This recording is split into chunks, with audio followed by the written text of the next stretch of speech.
Good morning, everybody. First, I want to start off by recognizing the family of Representative Rocky Fund. Wonderful man. Lost his battle with cancer, and our thoughts and prayers are with him and them. In these jobs over the years, you get to know a lot of people, and they're wonderful people, and you just always kind of think, well, everybody's going to be the way they are all the time, but that doesn't always happen, and we are all mortal, and unfortunate for he and his family, but a wonderful man, and it leaves a great family legacy, and we recognize him. And the second thing is the loss of life in the South through tornadoes. We're obviously very familiar with tornadoes in Kansas. They less so in the Southeast, but my word, the destruction and the loss of life. We obviously stand ready to help in any way we can. We're monitoring the Emergency Management Assistance Compact request for any assistance requested of us to help out in the situation that they're experiencing. Again, thoughts and prayers and action goes out to the people in the South that have had devastating losses, large loss of human life taking place in the tornadoes that they've had. Here, the priority remains jobs, jobs, jobs. We need jobs. We need jobs for Kansans.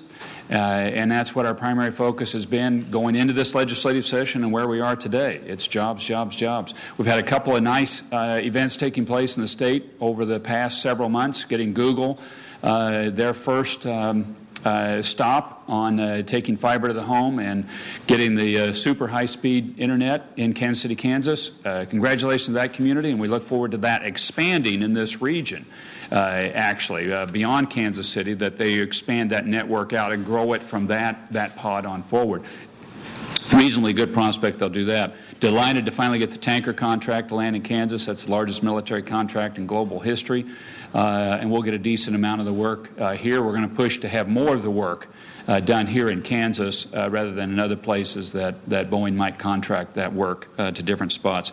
Had our first Governor's Economic Summit on Monday, went well on aviation, had all the industry sectors together, and I think it's time that we get out of our defensive position on the aviation sector and saying, well, this state, this country is trying to raid this job, and us getting in an offensive position of what subcontractors can we bring into the state, what repair jobs and focus can we do, what other areas can we migrate composite technology into it? Is it into wind turbine manufacturing that we can take this into? Is it medical devices?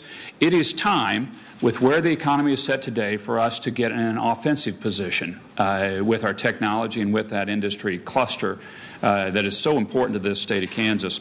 We'll be holding a series of Governor Economic Summits. We're going to release the next 4 later today. We'll be doing one on the Flint Hills, May 17th at the Y Camp of the Flint Hills. That's in Elmdale, Kansas. I'm excited about this one. We've got a broad cross-section of people interested in making the Flint Hills a national and international tourist destination. And you can drive through there now. You go down 35 Highway, and it looks like a beautiful green carpet over rolling hills. It is glorious. And we're now getting more and more recognition of this on an international basis. One of the primary focuses of this group that we're going to have is what do we need to do to take the next steps as a state, as a region, to become an international tourist attraction of the Flint Hills, the last stand of the tall grass prairie, the grass ecosystem that's there that is so unusual globally. And I think we as Kansans too often maybe drive through it and say, oh, that's pretty. But don't recognize its significance and its glory that it is until you put a symphony maybe out in the middle of it, and then you say, no, this is really pretty. This is cool, which it is. And I've been to the symphony in the Flint Hills, Symphony on the Prairie twice, and I'm going again. I believe it's a phenomenal activity. I want to see us do it for a month. On weekends for a month and invite in people from around the world to come to listen in the most unusual setting possible to this. So we're going to be talking about those things on May 17th, May 24th, KU Med Center and Life Sciences Governor's Economic Summit. June 9th on animal health and expanding the animal health industry in this area. That will take place in Manhattan, Kansas. The KU Med Center Life Sciences will be in Kansas City, Kansas. And then on June 15th, the Military Intellectual Complex will have a Governor's Economic Summit on that in Leavenworth, and we'll be putting forward details of those each as they move on forward. The legislature's back, delighted to have them in town. The building gets kind of lonely when they're not here.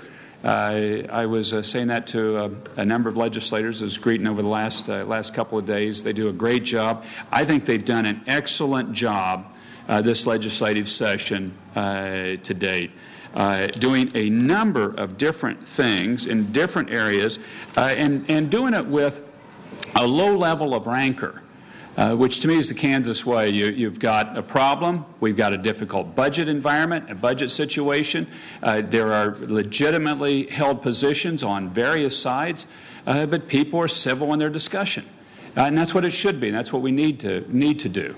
But I want to congratulate them on their breadth and depth of topics on the growth agenda, past the rural opportunity zones, work comp.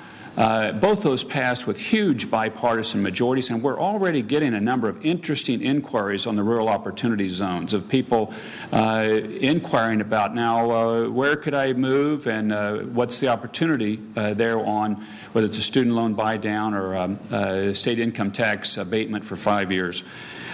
We need to get in the growth agenda the expensing bill through. It's my belief we will have that, and that will really help in the overall atmosphere of growth in the state. The budget, we've been working through that process. That is a key one that remains to be done. As I say, we've got to cut $750 million out of the all funds budget, so it's no easy task, but people are working aggressively through that. We've done a lot of reorganizations in the state with agencies, a various number of agencies, a reduction of over 2,000 FTEs. Just to get our government in the size of what the funds are that we have, because our federal funds are declining, state funds are picking up some, but not nearly as much as the federal money is declining. And the legislature has done a nice job on all of those issues, moving the agenda forward. One other big one that lays out there for the remainder of this session is on the CAPERS situation. It's my hope we get to a process and a conclusion to fund CAPERS because there's a number of Kansans dependent upon CAPERS. Over 225,000 is a rough number of Kansans dependent on CAPERS, and it's just not adequately funded. And we need to solve it for now and for future generations as well.